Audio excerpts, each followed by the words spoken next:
பண்றதுக்கு பட் எனக்கு வந்து புல்லிங் ஆக்ஷன் வர மாட்டேது. ஷோல்டர் டைட்டா இருக்கு. தரமான 3 ஸ்ட்ரெச்சஸ் சிம்பிளா சொல்றேன், அதை சேவ் பண்ணி வச்சுக்கோங்க. மறக்காம ட்ரை பண்ணி பாருங்க. அப்பதான் உங்க ஷோல்டர் மசில் எல்லாம் பார்த்தாக்க நல்லா ஃபிளெக்சிபிலிட்டியா இருக்கு. Welcome back to PR 360. நான் உங்க PR வச்சுட்டு இருக்கேன். ஸோ உங்களுக்கு வந்து பார்த்தீங்கன்னா நான் ரொம்ப நாளாக ஸ்விம் பண்ணிட்டு இருக்கேன். பட் எனக்கு வந்து புல்லிங் ஆக்ஷனே வர மாட்டேது. ஸோ கொஞ்சம் ஸ்ட்ரகிளாக இருக்கு. ஷோல்டர்லாம் டைட் ஆகுது அப்படின்னாக்கா ஸோ இந்த ஸ்ட்ரெச்சஸும் பட் இந்த ரொட்டேஷனும் பண்ணி பாருங்க. ஸோ உங்களுக்கு வந்து ரொம்ப ஹெல்ப்ஃபுல்லாக இருக்கும். ஸோ வாங்க வீடியோக்குள்ளே போயிடலாம். ஸோ ஃபர்ஸ்ட் எக்ஸசைஸ் வந்து பார்த்தீங்கன்னாக்கா உங்களுக்கு வந்து ஷோல்டர் வந்து நல்லா ப்ரெஸ் பண்ணி ஸ்ட்ரெச் பண்ணணும். ஸோ உங்களோட ஷோல்டர் மசில் வந்து ஃபுல்லாக ஸ்ட்ரெச் ஆகும். இதே வந்து 2 கைக்கும் பண்ணிக்கோங்க. ஸோ இது வந்து பார்த்தீங்கன்னாக்கா நீங்கள் வந்து ஒரு 20 to 25 செகண்ட்ஸ் ஹோல்ட் பண்ணணும் ஒவ்வொரு செட்டுக்கும். இது மாதிரி நீங்கள் 5 செட்ஸ் பண்ணிக்கலாம். ஓகே, 3 செட் பண்ணுங்கள் போதும். 3 செட்டில் வந்து பார்த்தீங்கன்னாக்கா ஒரு 20 கவுண்ட்ஸ்.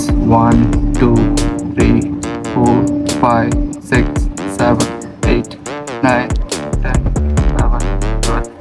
ஸோ இது பண்ணுறப்ப என்ன ஆகும்னு பார்த்தீங்கன்னா உங்களோட ஷோல்டர்லாம் ஃபுல்லாக வந்து பார்த்தீங்கன்னாக்கா ரிலீஃப் ஆகும். ஸோ இந்த ஸ்ட்ரெச்சஸ் பண்ணுறப்போ வந்து உங்களுக்கு இந்த டர்ம் மசில் இருக்குது பார்த்தீங்களா. ஸோ உங்களுக்கு வந்து கொஞ்சம் ரிலாக்ஸ்ட் ஆகி உங்களுக்கு ஈஸியாக ஃப்ளெக்சிபிலிட்டி கிடைக்கும். ஸோ ஸ்விம் பண்ணுறதுக்கு நல்லா ஃப்ளெக்சிபிலிட்டியும் மொபைலிட்டி நல்லா தேவை. சரிதா, இந்த மொபைலிட்டி நல்லா தேவை. லாக் ஆயிடுச்சுனாக்கா உங்களுக்கு வந்து இதுக்கப்புறம் கை போகாது. ஸோ இந்த ரெக்கவரி மூமெண்ட்டுக்கு ஷோல்டர் மூமெண்ட் ரொம்ப தேவை. ஸோ அதனால வந்து பார்த்தீங்கன்னாக்கா இந்த ஸ்ட்ரெச்சஸ் நல்லா பண்ணுங்கள். செகண்ட் எக்ஸசைஸ் வந்து பார்த்தீங்கன்னாக்கா ஸோ இது பண்ணி உங்களோட ஷோல்டர் மசிலை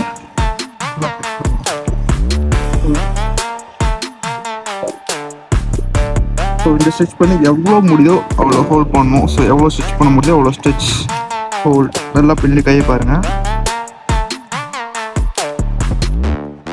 ஸோ உங்களுக்கு எவ்வளோ தூரம் போக முடியுதோ அவ்வளோ தூரம் நல்லா கீழே ரொம்ப டீப்பாக எடுத்துகிட்டு போங்க. ஸோ இதுலேயுமே அப்படி தான் உங்களுக்கு வந்து பார்த்தீங்கன்னா 20 செகண்ட்ஸ் ஹோல்ட் பண்ணுற மாதிரி இருக்கும்.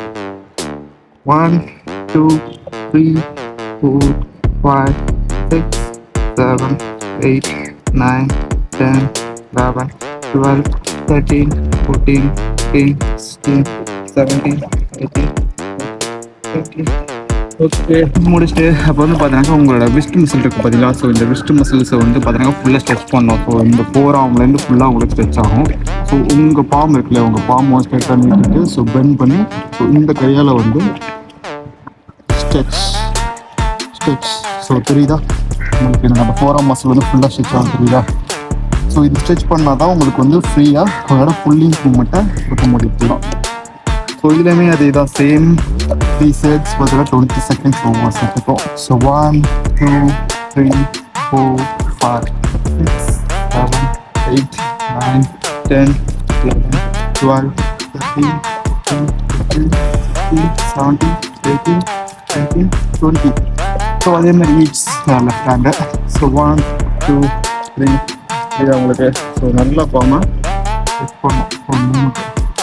ஸோ இதுலேயுமே 20 செகண்ட்ஸ் பண்ணால் தான் உங்களுக்கு வந்து இந்த புல்லிங் மூவ் பண்ணுறப்போ வந்து உங்களுக்கு வந்து இந்த ஷோல்டர் உங்கள் 4 ஆர்ம் உங்களோட விஸ்ட் மசில் வந்து பார்த்தாக்கா ஃபுல்லாகவே ஃப்ளெக்சிபிலிட்டி ஆகும். சரிதா, இந்த ஸ்ட்ரெச் மசில் இந்த ஸ்ட்ரெச்சஸ் பண்ணாக்கா உங்கள் ஷோல்டருக்கு நல்ல மொபிலிட்டி கிடைக்கும், நல்ல ஃப்ளெக்சிபிலிட்டி கிடைக்கும். ஸோ அப்போ தான் உங்களால் ஃப்ரீயாக உங்களால் ஆக்ஷன் பண்ணி ஸ்விம் பண்ண முடியும். All today over. ஸோ நாளைக்கு வந்து இன்னொரு கண்டென்ட்டில் பார்ப்போம். ஸோ அதுக்கு நம்ம சேனலை மறக்காமல் சப்ஸ்கிரைப் பண்ணி நம்ம சேனலோட நம்பர் ஆகிட்டு